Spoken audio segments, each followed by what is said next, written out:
Valley residents were shocked by their power bills this past winter as natural gas prices have soared, and PG&E isn't done yet.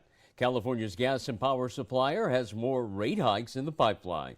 On this Wire Wednesday, we checked with GV Wire's publisher, Darius Assimi, to find out if anything can be done to make the rates more affordable for families and businesses. Good morning, sir.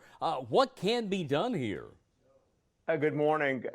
There's several options available to residents of the city of Fresno, at least. PG&E's rates in our area are between 34 cents a kilowatt hour up to 50 cents a kilowatt hour.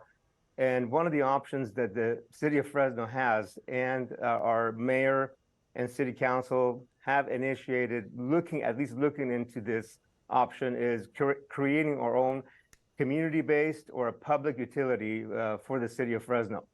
It's a little bit more complicated to achieve that in today's era, but there's several examples all across California, including Modesto, where Modesto Irrigation District provides power to its residents, and also Sacramento with SMUD. A little bit more complicated, but the city of Fresno has had discussions. The mayor has on looking at hiring a consultant to start this pathway. They haven't hired anybody yet, but there's been discussions. The mayor talked about this many times along the city council, that the rates are high and they're going up substantially over the next few years for the residents of the PG&E residents, at least in the city of Fresno. Do we know what the rates are like in Sacramento and Modesto with their own districts?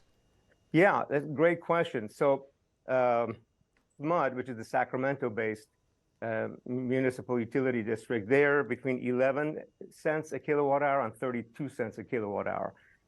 Roughly half of where we're at, even lower. They do have a flat monthly fee.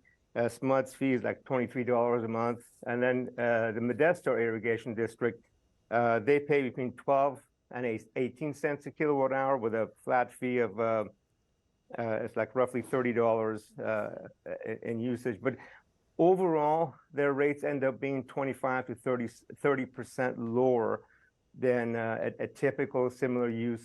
These are approximate numbers, depending on your use and number of home folks in the family, et cetera. But they're roughly in that range, 25 to 30% lower than what Fresno residents end up paying. Wow. So there are options out there for us, and I know Fresno City Council and the mayor are at least have had discussions to start looking into this. Well, as California transitions to all-electric homes, what's going to be the impact on our utility rates?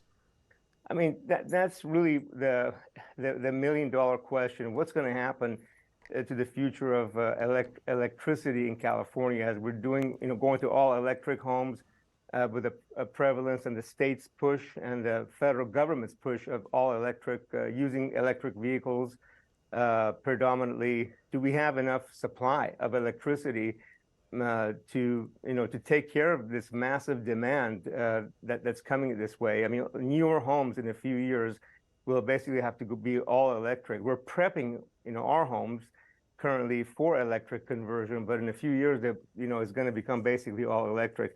So it's going to become a choice. Do you have enough money to pay your electric bill, or do you have enough money to pay your mortgage and buy food? These are going to be some tough choices coming, unless if the state makes some changes in providing more electricity at more affordable rates to the residents of our state.